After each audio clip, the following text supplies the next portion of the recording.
Jamen, så er det jo et af mit svaneprojekt. Hvad hedder det? Det første jeg gør, det er at gå ud i stakken, og så finder jeg et stykke træ eller det her, fordi jeg tænker, det passer til hovedet.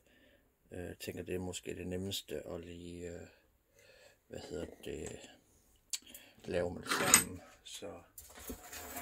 Og jeg laver ikke nogen mål som sådan, men jeg gør det sådan per øjemål, så jeg tænker måske her omkring, altså hvis vi kan huske, at hovedet det er sådan lidt kinderægagtigt, og så, tænker jeg, at det er her omkring, at jeg vil save den over her.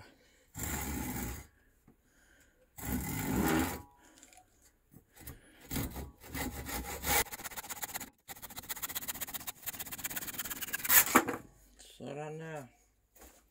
Og så er det jo så bare, at den skal laves rund, altså oval, kan man godt sige. Og det foregår herover.